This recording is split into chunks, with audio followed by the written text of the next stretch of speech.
Okay, I think we are live. Welcome to another show. I'm Daniel Dumbrill. I'm here with Carl Zha again, and we'll be reacting to China and the world. This is our third episode. How you doing, Carl? Good, good. How are you, sir? Good, good. We had a little I bit of was audio worried you're issues. gonna have Yeah. your bright shirt again, and I can't find any bright shirts because I just moved, and my brightest Oh. shirt is still not unpacked yet. Oh, okay. Yeah, okay. Say hi to the audience. I forgot one light here. The one light is on. Hold on a Okay. second. Okay, no, now Daniel is probably gonna bring his shirt out. All right, guys. Well, while Daniel is gone, I'm your. Oh, I knew it. I You knew knew it. it. I can't pull a fast one on you anymore. You said the bright shirt. I had it ready. I had it ready. This is like going to be our Superman change tradition, where Yes. All right, I got this one on Pinduoduo, and Nice. they're so you can just they're so cheap. Oh, and so they're this is very, different from the one you got from this is Malaysia. different, man. This is different. This is a little bit brighter. I got Frida Kahlo on here. Yeah. Yeah. No, it's good. It's good. All right. We already got some comments on the shirt, and we're going to jump right into things. So we got a bunch of stuff lined up for you as usual. And we will start with this one here about NVIDIA. So this is interesting. So we have a lot of people reacting very differently to Chinese tech now. So China unveiled a gaming GPU that is set to challenge NVIDIA. And one of the responses here is, aren't you worried there's going to be spyware on these? He's saying, MF, I don't care. The U.S. government in Israel already listens to all my shit. Why do I care if the Chinese government listens in on it? All they're going to hear is me yearning for bad bitches who play combo decks. I'll let you react first, but it's interesting, the shift. I mean, that's true. Like, this is a very common, China scary story. Like, they bug everything. There's malevolent chips, the red chip they put on your motherboard. Chinese cars will listen to your conversation, but why? what value does Xi Jinping derive from listening to the conversation of ordinary Americans? I mean, but on the other hand, this is 100% projection, because Palantir do monitor and survey Americans, and Palantir is fully backed by Donald Trump. Yeah. Actually, Palantir it controls the White House, because we have the Palantir founder Peter Thiel. He has his own candidate in the Washington right now, and that's JD Vance. So yeah, so that's a reality, but a lot of times they always try to project to China. There was a recent article, this recent investigative report that United States AI company, particularly OpenAI, was actually paying influencers like $5,000 per post to talk shit about Chinese AI. How Chinese, we cannot let China win because the Chinese AI. You don't want a Chinese AI to control everything? But what they don't tell you is their plan is exactly for OpenAI, Palantir, these companies to control all American lives. Yeah. I mean, but the reaction is really different now, where people are kind of thinking about it and first of all, this doesn't even make sense. Like you said, what are they going to spy on? Are they want to know what I thought of the last episode of the Kardashians? What could they possibly want to hear from your conversations? And even if you want to take that at face value, it's what can they actually do with that? With the U.S. government and Israel listening in on your conversations, there are actual things that will happen to you. And so that's why people are like, A, this doesn't make sense. B, even if it did, who cares? And that's why when they banned TikTok, they were like, what are you talking about? The Chinese government might steal my data. I'll give it to them voluntarily. Now I'm going to sign up for Red Note, which is actually a full-on Chinese-controlled, Chinese-based app. So I don't care if they, know what I thought about the last episode of whatever it is they're watching. That's a point I keep on trying to bring up. It's like, look, I'm okay with Chinese government have my data because Chinese government don't have jurisdiction over me. But because I'm American citizen, I do worry about volunteers spy on me because FBI and all these Chinese government agencies, they can't do something to me, and they probably will if they find something. But yeah, so non-issue. Yeah. And in addition to realizing how silly the narrative is, and again, like thinking about what are the implications, even if it were true, which there's no evidence of it being, people are also looking at things differently for another reason too, and looking more positively at Chinese products. And this kind of gets to it. People really need to stop hating on China, man. Every time I'm in a pickle, it's China saving me. Gas prices too high, I'm riding in the BYD. Dram costs an arm and a leg, CXMT floods the market. Anthropic and OpenAI effing me on token costs. Hello, my friend, Mr. Quen. The CCP has done more for my cost of living than my government. That is true. China has enabled middle class lifestyle all across the world. Not just in the Western world either. Also in places in global South like Africa. Now everybody from Indonesia to Kenya can afford a smartphone. And that's thanks to China made everything cheaper. Yeah. It reminds me of a speech that Obama did in Africa, where he was saying the world can't afford for Africans to live like Americans do, and how condescending is that? That's almost, getting people on side with saying, okay, you know what, maybe we got to, hold these people back. But like you said, again, China is making this kind of a better lifestyle possible for so many people in places like Africa and beyond. They used to make that same argument about China too. I mean, the big talk point back in like 1990s and 2000 is like, oh my God, what if the Chinese people decide to adopt eat as much as Americans, right? Like the world will starve, will run out of food. But actually today, on average, Chinese consume more protein than Americans. We're still okay. The world's still okay. We're going to get to a few topics that cover later on in this that I've got lined up that cover this idea of China becoming greater polluters when they rise, or the idea that, we should worry about how much food they're consuming. There's a bunch of stuff that ties into that, but we'll get to that in a second. I'm going to share something a little bit more fun first. This is your tweet. I put this forward to do this. So people were scared to use Chengdu Metro Line 13 because it's driverless. The Metro solution was to put a guy who sits in the front and pretends he's the driver. There are no controls, and he's not allowed to play his mobile phone. His job is to just be there to make people comfortable. I'm gonna play the video first, and then you can talk about it. It's actually really funny. Here we go. 以为是车长，没想到是人质。刷到成都地铁13号线，因为是无人驾驶，反而呢，大众都不敢坐了。为了让大家放心，就搞了个人坐着，主打一个心理安慰的作用。有的还配了保安陪着，只有椅子没有操作台，就坐在这硬台，甚至驾驶区和乘客之间没有做任何隔离，每天穿着工服被人民群众监督，不能摸鱼，不能玩手机，还要在群众的注视下假装开车，每天陪着他们看隧道，简直看迷坐牢。武汉的甚至连把椅子也没有，遇到不懂事的还要被问司机能不能让个座。我不行了，觉得尴尬的可以来看看无人驾驶地铁车长。抖音。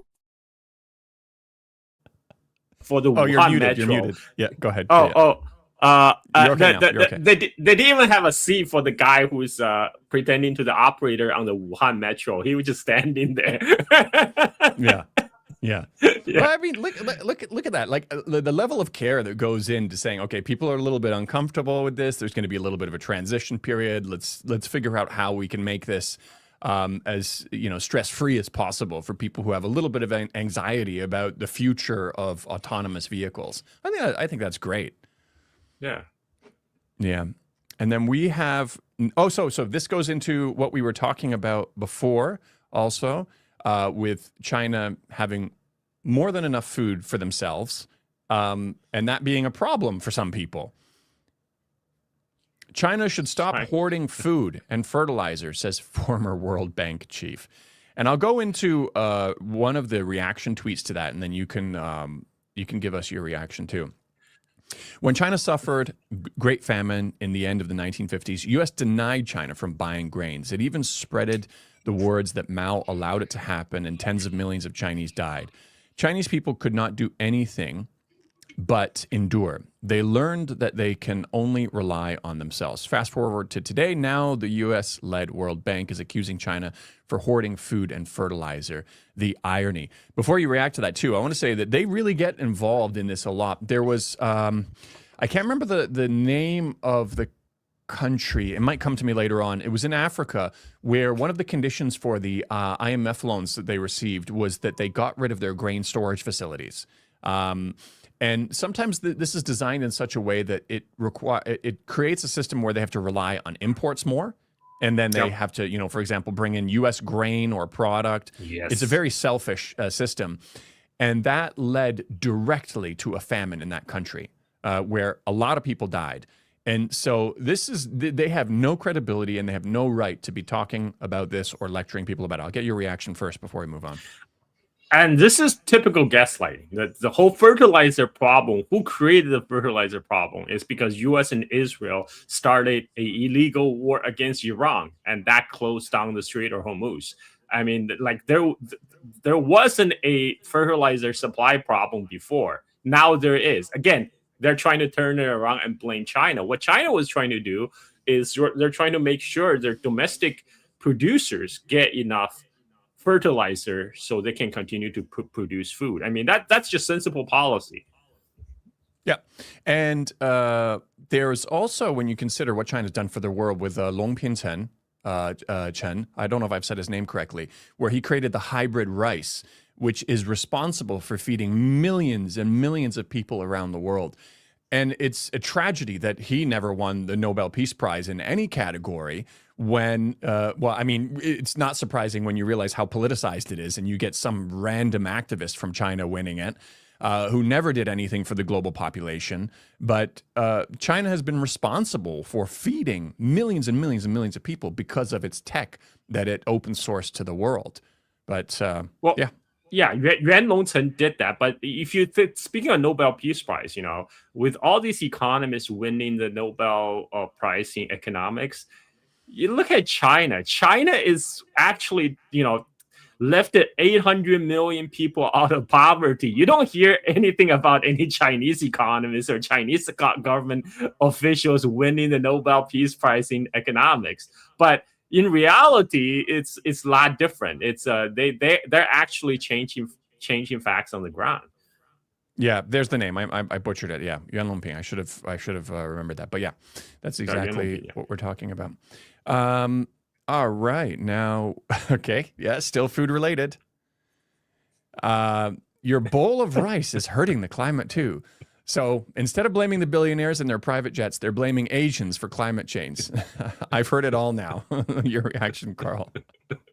I mean, this is just we're getting into like the parody level now. Like you don't need the onions anymore. This headline just writes itself. Exactly. You have United States military, one of the top polluter of the world. No, that they're not the problem. It's all you Asians who eat rice. That is the real problem. Not the U.S. military that's sailing halfway across the world, burning oil to bomb another country. Yep. And still on the topic of China's rise and how they try to criticize it all the time, this is a common one where they talk about, so this guy says the media loves calling the U.S. the climate villain while praising China as the green leader, but China burns more coal than the rest of the world combined. Narrative versus reality. This this tweet was written from a device that had its carbon footprint offshored to China, by the way. China is making the world's products. And even though they're making all of the world's products, they still have a lower per capita emissions rate than the U.S.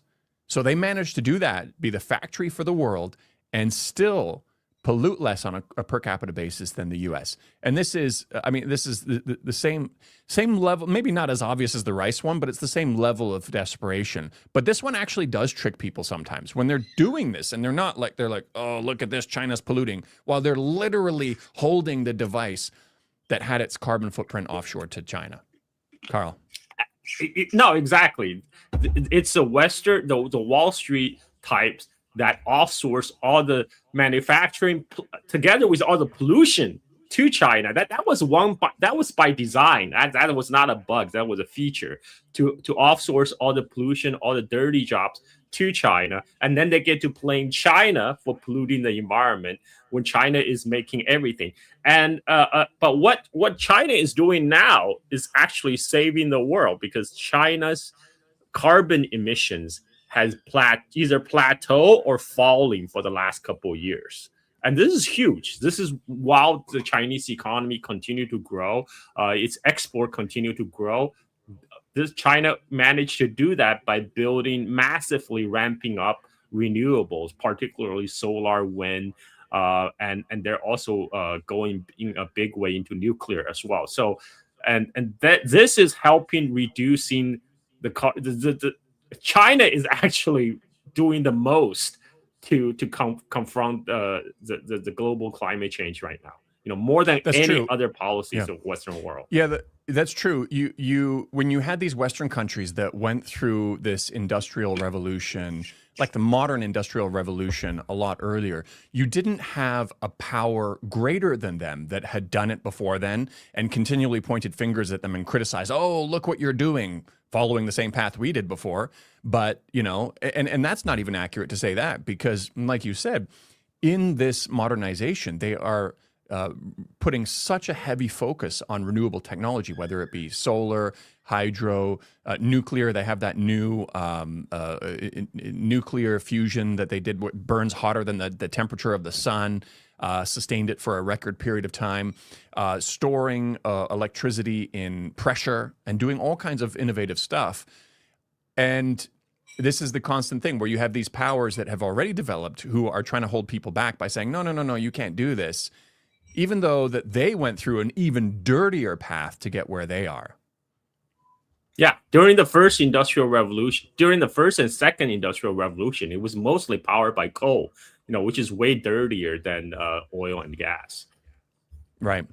Now, this next topic is going to be Uyghur related, because I feel like we're getting to a point where the U.S. laid off of the Uyghur narrative in Xinjiang for a while, just because of how awkward it would have been to still pretend to care about Muslims in China and still require people to imagine things that are going on in Xinjiang when they are supporting what Israel is doing to Muslims in Gaza, which you can actually see with your own eyes.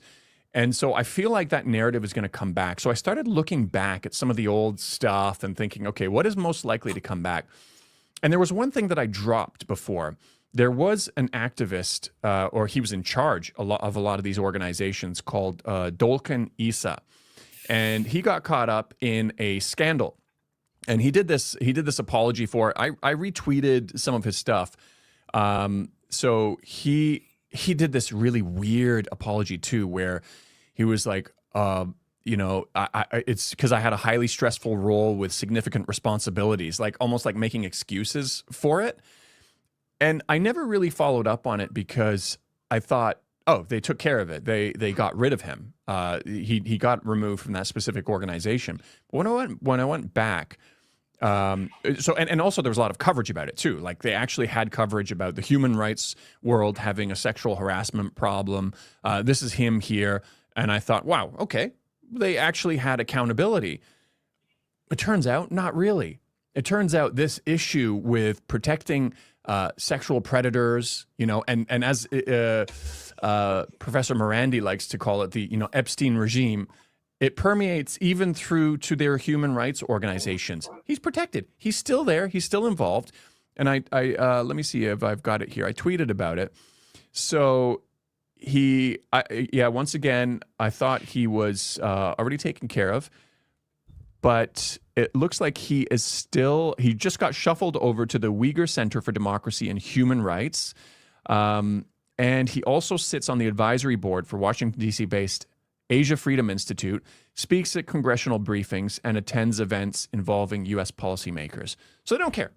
They don't actually care about any of this. And what is really interesting, too, is that one of the things that they used to do is they used to constantly come up with narratives that Uyghur women are vulnerable in China, or they made up this story of Chinese officials sleeping in the same houses as Uyghur women, and they really pretended to care about the vulnerability of women. But one of the people who actually got caught up in this as a victim was a person called Julie Millsap. And she was like just this really outrageous kind of activist. And she worked directly for Rushan Abbas. And I want to talk briefly about Rushan Abbas because she's an interesting character too. I think you know her. You remember when when she first really went out into the public was when she did her AMA. You remember that? I know of her. I don't know her personally. Just a disclaimer because she's a Pentagon contractor. I mean, she literally was contracted by Pentagon to interrogate the Uyghur detainees in Guantanamo Bay. So that's right. And yet she's a human rights activist. Yeah. And she also worked for military contractors.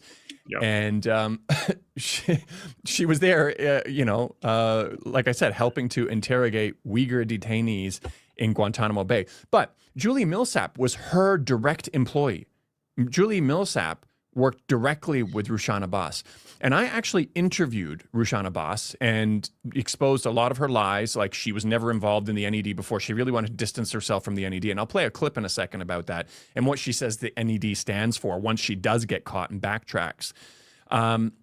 And immediately after that interview, Julie Millsap came out on YouTube and did this criticizing video of me. She didn't actually address any of my points. It was just like general stuff like, oh my God, I can't believe this is somebody who wasn't subjected to Chinese propaganda growing up, yet he's spouting Chinese propaganda, but she didn't actually address any of my points. And the reason I bring Rushan Abbas up is because when she's pretending to care about vulnerable women in China, her direct reportee, the person who's working directly with her, when she was sexually harassed by the organizations that she works with, she had nothing to say at all. And then there's something even more interesting about her not speaking up. But first, I'll start with a little clip, 1 minute and 22 seconds of an excerpt of when I did interview Rushan Abbas. To answer your question, I'm looking for the truth. To answer your question, the NED has funded $8 million worth of grants to Uyghur groups in the U.S. since 2003.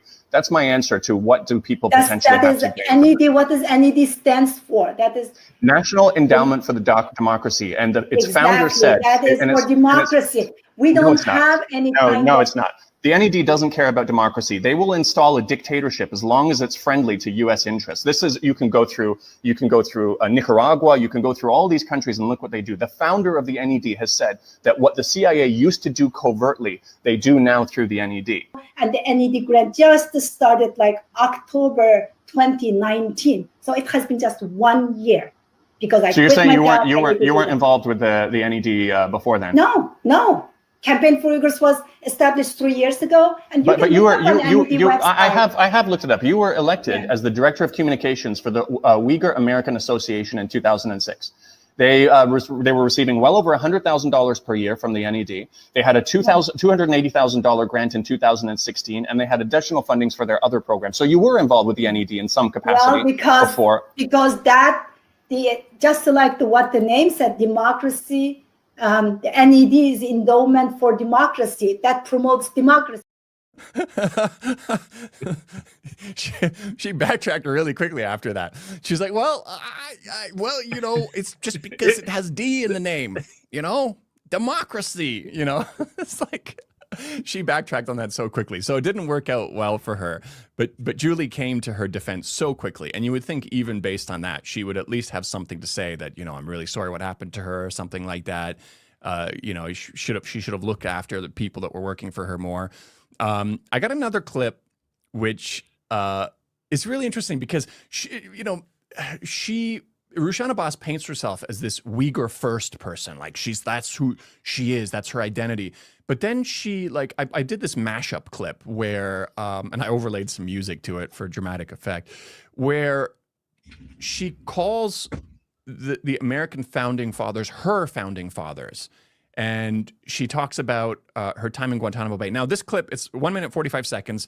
It repeats a small portion of what I already played because I just loaded this up today. I didn't have time to edit it, but it's just 1 minute and 45 seconds.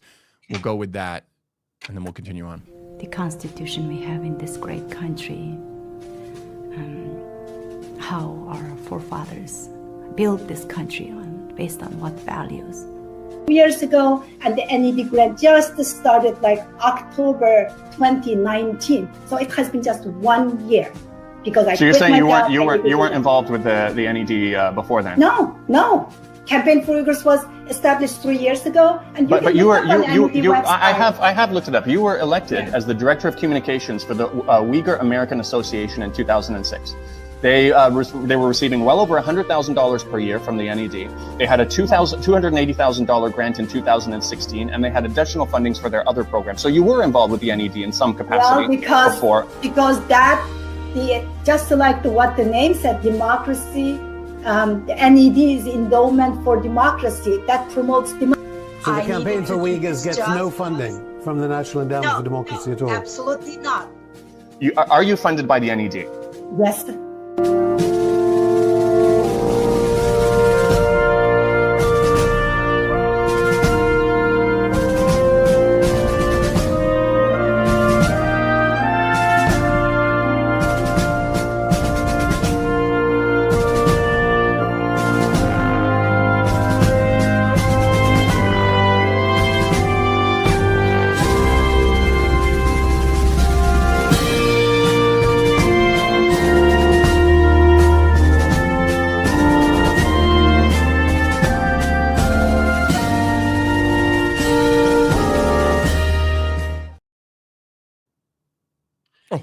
Sorry. Yeah, I think that her picture together with Marco Rubio, that just said it all, right? Like this, she would be what journalist Yasha Levine would call weaponized immigrants, right? I mean, like the Marco Rubio come from the same vein, you know, the diaspora in United States that has some kind of grudge against their homeland, and they get to they get to an oversized role in United States in the way U.S. propagate propaganda to its own citizens about countries that U.S. perceive as its enemies. And like they serve a role, they serve a purpose. This is why there's a whole reason why they're so high profile. This is why they get all these engagement, why they get the podium. You know, this is how people. I mean, this is just how America works. Unfortunately, I mean, there's some very cringe diasporas in America. In order to fit in order to like be more patriotic, be more acting more American, they try to please the people who are trying to build the narrative. You know, they tell them what they like to hear, whatever they want about their homeland, whatever story they can make up, and that's how people make a living in the United States. Yeah, that's the thing. I mean, I mean, she is absolutely, without doubt. You talk about people being U.S. State Department assets, like, because they do various things. She is a U.S. State Department asset of intergalactic levels. Like, this is, you can't get. I mean, they're on the ground in Guantanamo Bay, helping them interrogate the very same people that she's pretending to care about. It's absolutely a grift. Now, in terms of her staying silent, already it is interesting enough that she had nothing to say about the scandal in her organization, perpetuated by people who are still involved in the community, creating a situation where people are still going to be vulnerable to these predators. There's something else interesting that I haven't heard anybody talk about, which is, do you remember when there was a flotilla to Gaza where it was intercepted and there were 180 people arrested, taken in, and absolutely humiliated by Israel also? They were put in humiliating conditions. Did you know that there were 2 Uyghurs included in those 180? No, I didn't. I didn't know. There were 2 Uyghurs. One is named Valadin Asaf, and the other one is Ibrahim Ishak. And they're involved in Uyghur youth organizations. Now, this is interesting because most of the time, you wouldn't have any Uyghur activists that are part of these bigger organizations doing anything against Israel. And as a matter of fact, after Israel started their slaughter of Palestinians, many very prominent Uyghur voices in Washington, D.C., working with the U.S. State Department, came out in full support, saying they fully support everything that Israel is doing. And that's when people realize, they're like, oh, wow, these guys aren't actually about human rights. Now, for these guys, so that's why it's interesting to see that there are Uyghur activists that are getting involved. Now, it says they're in Uyghur youth groups. So I'm assuming they're younger people. They may be people who truly believe that they're doing the right thing. Like maybe they don't actually know much about China, but they've been co-opted into this, because I've spoken to other Tibetan people now this is a different topic, Tibetan, but same idea, in Canada, who ended up admitting to me that they regret being co-opted and brought into these anti-China protests without ever first visiting China themselves. Because I said, why wouldn't you go, and just see it for yourself? Because a lot of the stuff you're saying is totally BS. And he said, well, I wish I could, but I got involved in this and it's too late for me now. I got brought into these groups. So that's what might be happening with these people. They are genuinely good people, but they've been co-opted into the false narrative on Xinjiang, even though it's, they're descending from the same people. I mean, yeah, go ahead first. Yeah, I mean the weaponized diaspora, it covers the whole spectrum. We saw that during the U.S.-Israel illegal war on Iran. You have all these Persian diaspora dancing to celebrate their homeland getting bombed. I mean, it's on the same place. Yeah. So unfortunately, now again, unsurprising, Rushan Abbas had nothing to say for those two Uyghurs who were detained and humiliated by Israel for doing what they thought was right. And perhaps more important, none of the other major Uyghur organizations said anything about it. The only reason I know about it is because there was one group called Justice for All, and they had something called a Save Uyghur campaign. They spoke up for those two people. It took an organization that wasn't dedicated to Uyghur issues to speak up. Because once again, maybe they're involved in a wide range of issues. No, they are involved in a wide range of issues, and they really have been convinced that the Xinjiang narrative is true. So it took them, who are actually in it, believing that they're doing the right thing, to speak up for these two Uyghurs, where the other actual dedicated Uyghur groups in the U.S. who are not in it for the good of humanity, who are not in it because they're good people, who know exactly what they're doing, know that they can't speak up for them because they can't go against Israel. It's against their grift. And that's the most important thing, is the grift, not the actual human rights issue. Carl. Well, you can't go against your founder, right? I mean, you can't go against the people who pay your bills. Their pay determine what they cannot understand. Exactly. Now we will wrap that topic up, and we will move on to us. This is an interesting one that you shared. Laura Trump, Trump's daughter-in-law, just raving about her chip. I'll play the video too, but here it is. So this was posted by David Lee. I've posted many views about China backed by facts. As a result, I've been called anti-American CCP sympathizer. Using the same criteria, Laura Trump went to Beijing with the president for a few days, and she is now anti-American CCP sympathizer, if you were to use the same logic that was used against him, of course.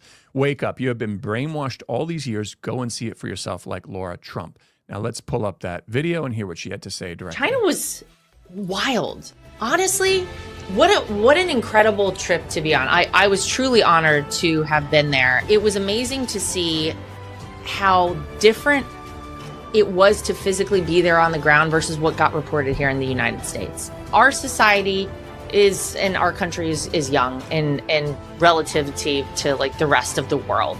You look at a society and a country like China, man, they've been around for 6,000 years or so, maybe a little bit more. We've been around for 250. So very interesting to see all the history. And I mean, the coolest part, Eric and I got to go to the Great Wall of China. And honestly, it was so much more impressive than I anticipated. Highly recommend, if you ever find yourself in China, check out the Great Wall.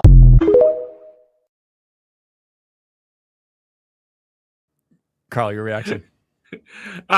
what struck me the most is when she said, "Oh, China is great. It's nothing like what's been reported here in the United States," which is like a common reaction of people who travel to China for the first time, have been brainwashed by the Western media about what China is supposed to be like.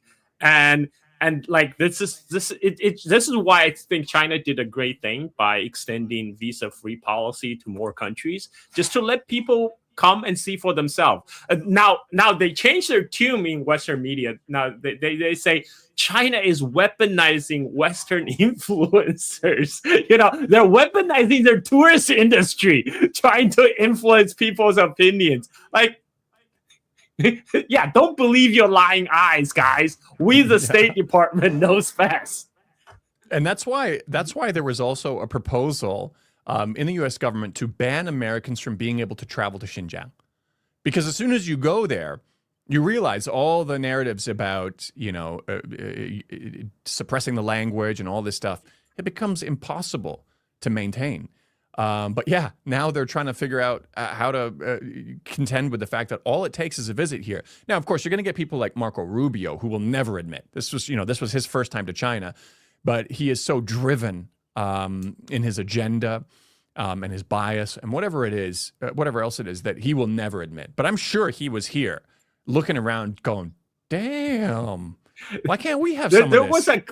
There was a clip when he was inside the Hall of the People and he was looking at the ceiling, caught looking at the ceiling. I was like, wow. Yeah, I mean, but yeah, he'll never do what Laura Trump did and admit that though. He still have he's trying to run for the president in 2028, so he can't say that. Right. Now, of course, you did have some people come out after the visit in damage control who have been lifelong, anti-China people. So we have one here, which is Senator Ron Johnson. So he says, I wish China was merely a friendly economic competitor. Instead, they're an unfriendly adversary that wishes to replace America as the world's superpower. They've persuasively invaded American institutions, pervasively, and stolen vast amounts of our intellectual property. They don't fight fair and can't be trusted. The text is a bit small on this, but yeah, I'm going to play the video here. And we'll see what we now that is about. We can talk about that a little bit more in a second. Where this is about, I believe, the mayor who was convicted of being a China agent or something like that. I think this is the same story. Let's play the video and see if that's what it is. What do you want the American public to know about what we have found out here? Well, Sandra, the American public ought to read Sun Tzu's Art of War, because it's exactly the kind of warfare that China conducts across the board. They're long-term thinkers. They have pervasively invaded America with the investments into our university system. They have, plundered America to the tune of probably trillions of dollars of our intellectual property, helped build up their economy. They just don't fight fair. And this is one example of that as well. So, no, we need to be on guard. I wish China was a friendly, competitive economic rival, but they're an unfriendly adversary. They want to replace us, which would be very bad for the world. Yeah. So, I mean, this is really interesting. When they say that when people say this, we wish that they were just a friendly adversary, or a friendly partner, or whatever it is, however he worded it. What they're usually really saying is they wish that China stayed in its place. That they didn't, like, they always talk about stealing innovation and stuff like that. Like, China is creating a level of product that's not even produced anywhere else anymore in many cases. And so what they're really saying is that they wish they just remained the factory of the world, and that they still owned all the IP, and that they took their orders. Now, we'll talk about the specific mayor case a little bit after that, but I'll get your reaction first. Oh, I mean, again, what he says more about himself than China. He says China is obsessed of displacing United States as a world superpower. Now, this is an entirely American talking point. It's always American afraid their top dog status as a global hegemon get displaced.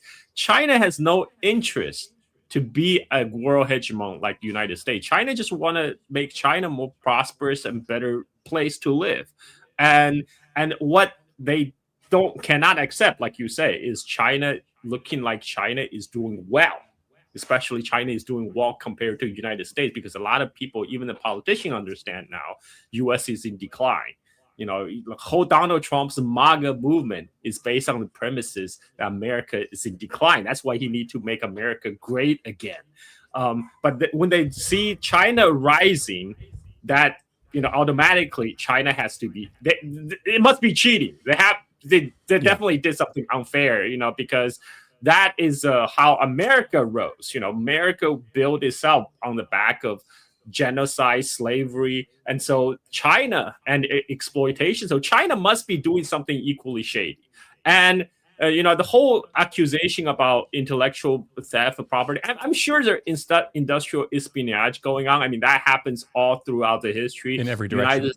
United States did it during the second industrial revolution when they rip off a IP property of British. But overall, the majority of the tech transfer that actually happened is through, you know, it's mostly above the table. It's when the Western company come to China and Chinese government say, hey, we will trade you in exchange for the market access to the Chinese market and allow you to access Chinese labor.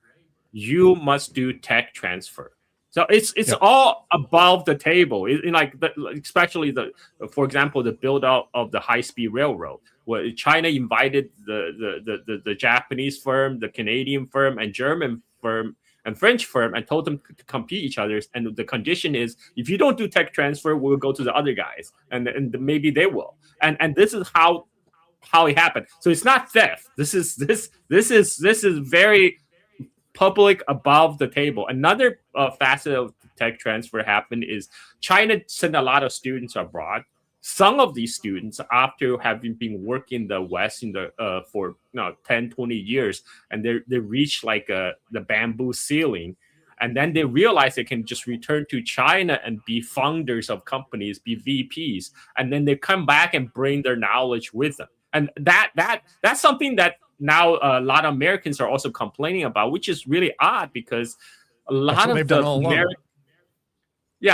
American research institution and science research very dependent on immigrant labor, like Chinese, Indian, Eastern Europeans, and Russians. They you know, I know this because, you know, I went to my dad's lab in University of Illinois at Chicago and saw a bunch of Chinese graduate students working there, and they have been reaping the benefit of the brain draining the world. And right now it's just a little bit trickle of reverse brain drain is going back to China, because China has devolved. So they're now panicking, calling China a cheater. Like the whole reason, like you say, is because China is becoming self-confident, is becoming a developed power that's a near peer competitor to the United States, and that's a position they're not comfortable with, because for the first time they feel that America's top dog position is being challenged, even though like that's not even intention of China.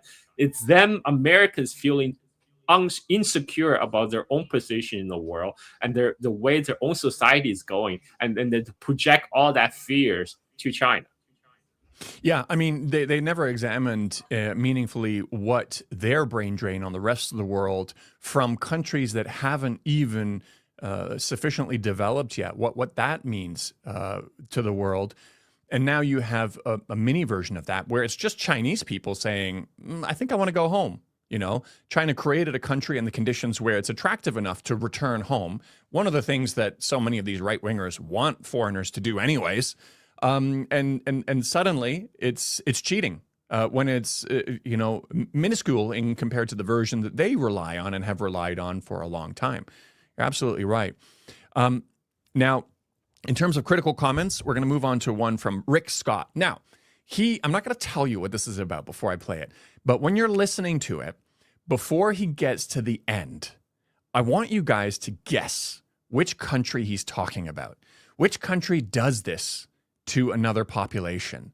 And then there'll obviously be a twist at the end of the video, but at least based on the facts, of what he's talking about, which country do you think it best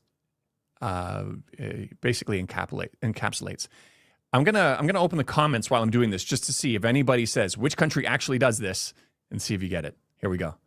What if there was one country that could shut down the water? Like tomorrow, you get no water, or shut down your electricity. Tomorrow, no electricity, or shut down all of our ports so we couldn't bring anything else into the country, or shut down our internet, any of these things. Guess what? There's one country that wants to do all those things. We have got to understand we have enemies. We got to secure our country. Right? I have a couple bills. One would secure ports, and the other one would put together a task force of federal agencies to get after this. Say, we're going to protect our electrical grid, our water, our ports, all these things. And by the way, stop buying anything from China. So basically, he's saying he's scared that China will do to United States what United States do to other countries. I mean, like that's that's basically their fear. There's something more specific. Let me see if I didn't see that video come up at all, but it played the whole video for you. You saw it? Mm-hmm, mm-hmm. Oh, okay. Yeah. Yeah. Yeah. So here we go. Exactly. Cutting off water, cutting off communications, cutting off electricity. These are all things that Israel says that they will do or have done. Bombing their reservoirs to basically, deprive them of drinking water also. Yet, Rick Scott is a massive supporter of Israel. And here he is talking about China that doesn't even have this ability in America to begin with and has never expressed the desire to do such thing, and saying that even me imagining a world where this is possible is outrageous enough, while he actively supports the country that does those things to another population. I just thought it was wild. Like, when I was listening to it, I was like, what? That's exactly the country that he supports. Did you see that reply? I replied to his post. I don't know if you have access to that, but Rick Scott is a senator he's a congressman from Florida who said Chinese garlic is a national security threat to the United States. I mean, come on. I think I remember seeing something like that, but I just skipped over it because I was like, this can't be real. Like, I just, it is. It is. He said Chinese garlic, and it's actually on his own personal website. Like, he said Chinese garlic is a national security to United States. I mean, he said something bogus. He said, because in China they use human feces to water the plants, and it's a great health hazard. It's a national health issue, and that will affect the national security of the United States, which is BS. Okay, back in the 1980s, it's true. And back then, China did not have enough chemical fertilizer. You had to import chemical fertilizers. It's true. And in the 1980s, they did use human excrement as fertilizer. But nowadays, everybody uses chemical fertilizer just because it's so much cheaper and widely available. Yeah. So. What I usually find when somebody goes on a wild campaign like this against a specific product, usually somebody from that specific industry in the U.S. Has lobbied them to do so.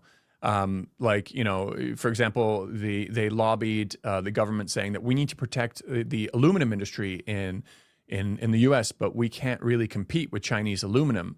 So magically, within 2 or 3 months of that lobbying and that cash that was thrown around on the issue, America found that there's potentially Uyghur slave labor in the aluminum industry. So now we're going to look at putting bans on it. And it's happened over and over again. It happened in the seafood industry. It happened, obviously, in cotton. It happened in all kinds of things. But usually you see beforehand, artificial sweeteners too, you see the companies related to that, U.S. companies, lobbying the government saying, we have to find a way. And then that becomes their magic item where they just say, Uyghur slave labor. And they don't actually have to prove it. You know what they're coming after now? Labubu. They're saying Labubu is made from Xinjiang cotton farmed by Uyghur slave labor. So we must boycott Labubu. Yeah, maybe that's Disney. Ridiculous. Maybe that's Disney saying, we can't have a character that is more beloved than, Mickey Mouse or whatever, who knows? I don't know. I think it could just be them just losing their mind at this point.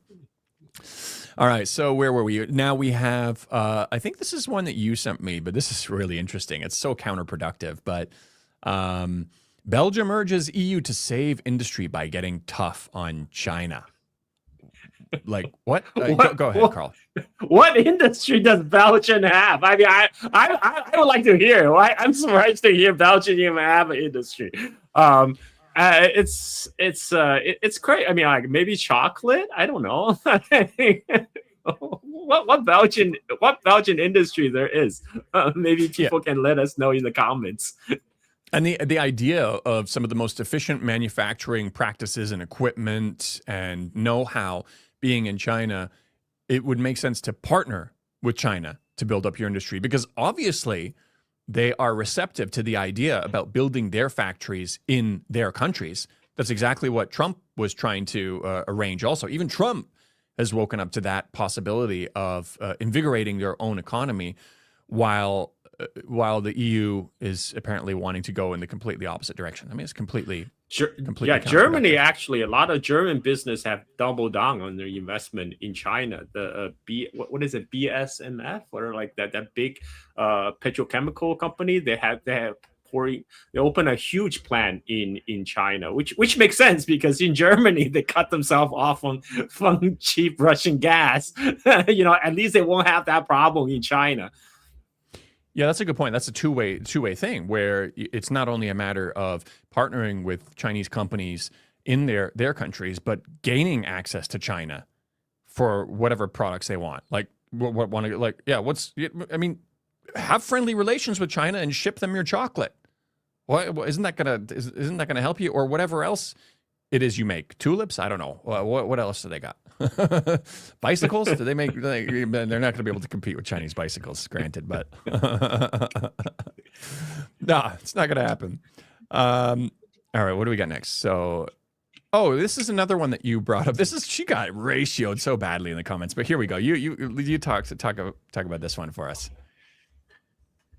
Oh yeah. So she is a Wall Street Journal reporter, and she put a whole article about how she's leaving China because China is becoming increasingly hostile to foreigners. And her example is when she got into a taxi, and she was asking about the map the taxi driver was using, and the taxi says, "Oh, I can't tell you, it's national secret." I mean, the taxi driver probably just pulling her leg, just trolling her, and then she said, "Oh," the taxi driver proceed to, after finding out I'm Japanese, proceed to lecturing me about the Japanese war crime in World War II. I'm like, so like so and this is her example, saying like China is being increasingly hostile. I mean, why would China just open up the visa-free policy for many countries in Europe and North America now? And the whole point is to get people to come. So what? She's doing exactly the same thing that they're trying to do, damage control. Now they know a lot of people are coming to China to see it for themselves, what China is really like. So they're trying to preempt that and say, Chinese government is brainwashing their citizens to be really hostile to the foreigner. Look what happened to me.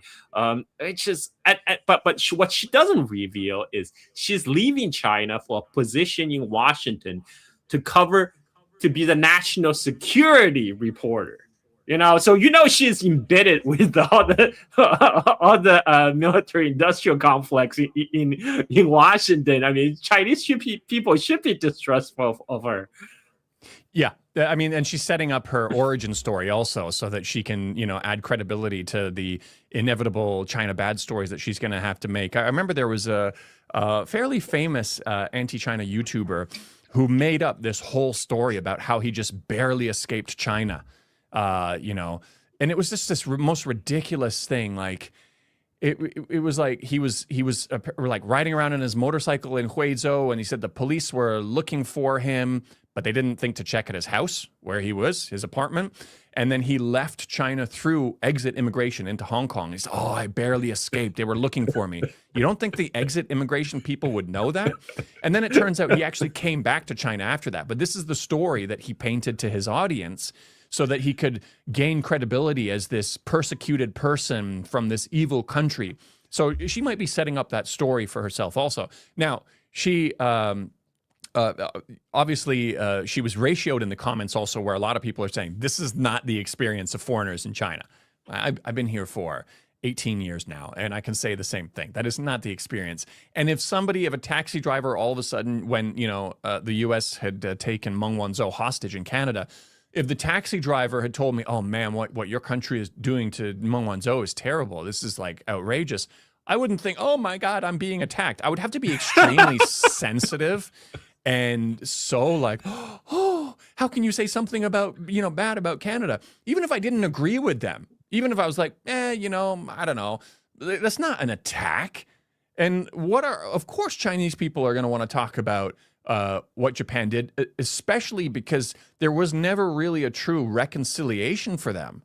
Like, especially not like, compared to what Germany went through in terms of a very deep-rooted reconciliation process. Never mind, they're now supporting, doing the same thing to the Palestinians. But that aside, there at least was an understanding and a nationwide effort to almost shame themselves for it. Whereas it seems like it's the complete opposite in Japan. And you'll even get people who can support what happened without any major consequences. So, of course, this is, especially if they were elderly, this is what they're going to talk about. And and there's also an insidious assumption that Chinese people cannot have their own independent opinions on anything. Like, it must be the government that's brainwashing them to hold this opinion. It's like, why wouldn't a Chinese taxi driver uncle be angry about Japanese war crime in World War II? I mean, like why it has to be something implanted in his brain by like a government chip or something? Like, this is just ridiculous. Yeah. No, definitely. I don't have the video here. I got to see if I can load it up while we're talking. But there's the Wang Yi question in Canada. It was a clip from 10 years ago. We'll load that up. I'll remember to load that up next week because I didn't get the video ready. It'll take too long to find that. But that was a really good one. We'll come back to that next time. Now, you posted something on the overall trust factor on China. This goes back to the shift I was talking about, too. Most countries in the world now sees the U.S. as the biggest threat to the world, except for the EU, which views Russia as the bigger threat. Only Japan sees China as the biggest threat because they're scared that China will do to them what their grandpas did in China, going back to the same thing.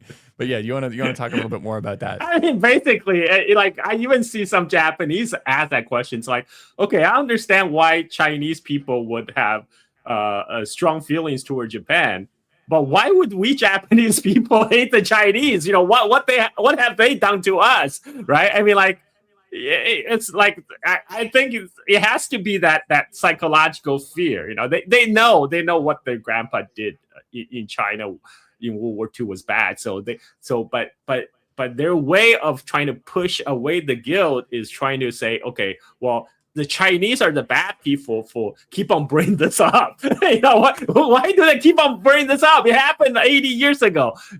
Of course, can you imagine if they like some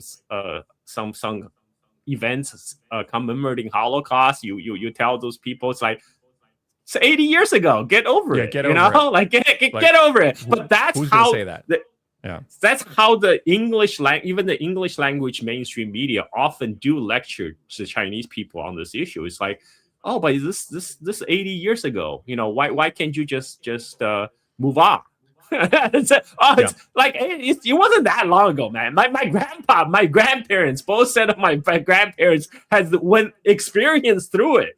It's like they told me the stories. It wasn't that long ago. My grandpa was forced to salute at every Japanese soldier at checkpoint in his hometown, and when he refused, he got slapped across his face. Public humiliation. Those things. Like, you remember those things, you grow up hearing these stories, and then you have, and like I can even understand more like the Japanese people try to deny their war crimes and stuff, but like there's some English language mainstream media, you have all these like Westerners, opinion pieces telling the Chinese people to move on. You're like, what? It's like, just because it's not your trauma, exactly, it's not your trauma. You have nothing to say. You cannot lecture other people about how they deal with their own trauma, right? I mean, just the best thing is just be quiet. Like if you have nothing good to say at all, just be quiet. This is the double standard against non-Westerners or non-Western allies. Like if I'm not mistaken, I think going back to Belgium, I think they still have statues of Leopold in their country, despite what they did to people in the Congo, which was, one of the greatest atrocities of all time. I mean, that would be the equivalent of still having Hitler statues in Germany. But it doesn't matter. And so it's the same thing with the Chinese. It's like, oh, come on, get over it. But they would never, ever, ever say that to Jewish people. That would be the main example. That would just be out of the question. Yeah. But they can't see how that is a double standard. Now, what do we got? Oh, so we have somebody who refused to take a pledge while taking office, and then it somehow became about China. This is your tweet. We'll let you take this. Yeah, California congressional candidate refuses to say Pledge of Allegiance, turns back on U.S. flag. Well, yeah, so she's Chinese. If she does that, her family will be put in prison back in China. She literally works for the CCP. Carl, your reaction? So her ethnic background, her name is Mai Wong, and her ethnic background is Hmong. Her parents were Hmong refugees from the Vietnam War, because United States will weaponize the Hmong ethnic group against the Viet Cong, and so a lot of them escaped after the Vietnam War to settle in United States. This is again validates Foreign Minister Wang Yi's statement. Wang Yi famously said when he met with the Foreign Minister of Japan and South Korea, it's like, look, to the Americans, we're all Asians. They can't tell us apart. Like they will just look at you and they're just thinking you're all Asian. I mean, like he was attacked by all the English mainstream media saying Wang Yi is being racist. Wang Yi is the one who's been racist. In fact, Wang Yi just making observation.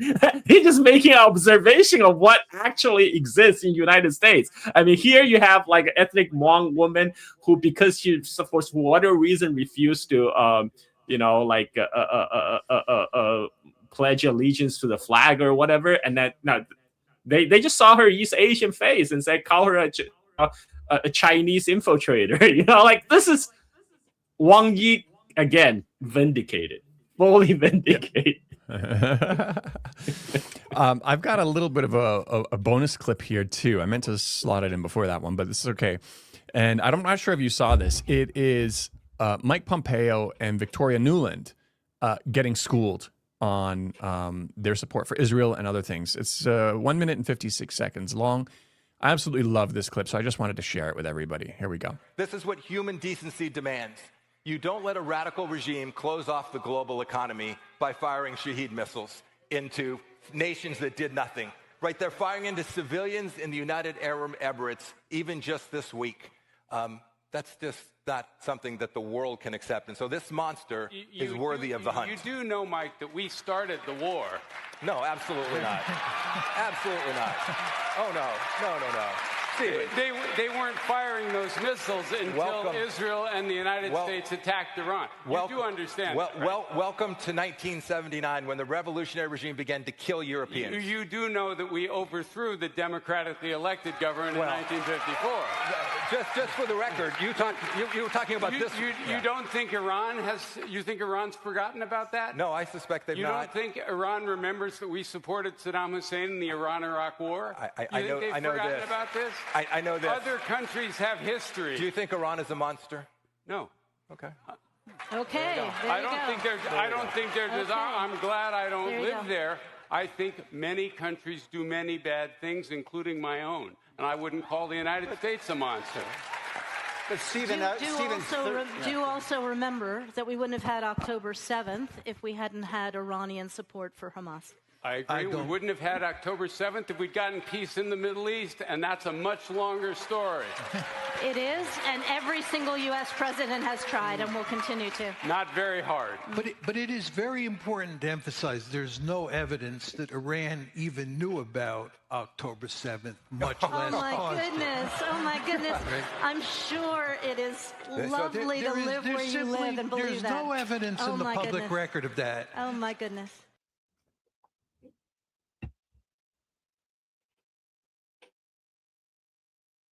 I love it. And you I know, love it. you notice Victoria Nuland never addressed at the actual question.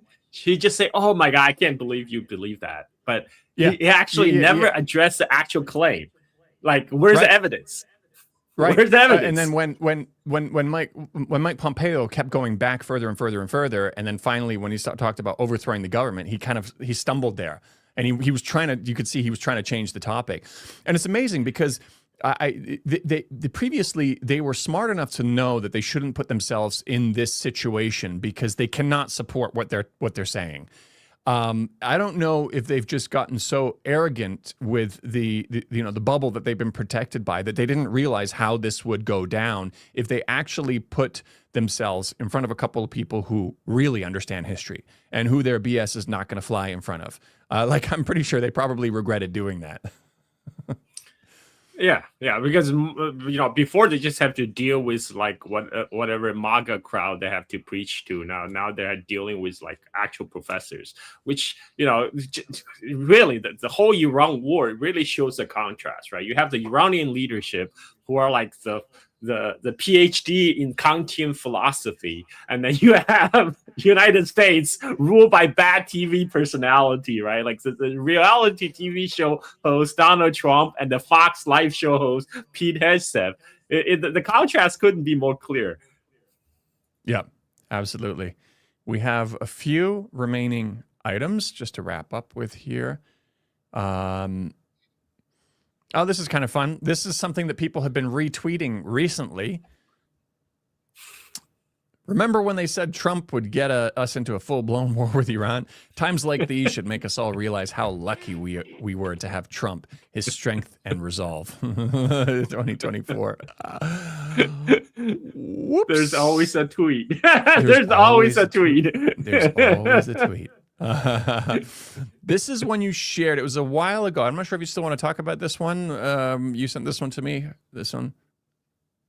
Oh, I mean, like here you are the president of the United States, and you are posting AI images that supposedly prove the superiority of American arms. I mean, this is just sad. This is not only childish, but this is sad. If you have to like post fake AI slops to boast, I mean, what does that say? Well, yeah, they were even as we covered in our last show, posting AI slop to say that they were feeding their service members properly. With the one guy tasting the stainless steel wall or whatever it was. Yeah. Yeah. What do we have here? I'm not sure if this is one you shared or I shared. That text is going to be a bit small.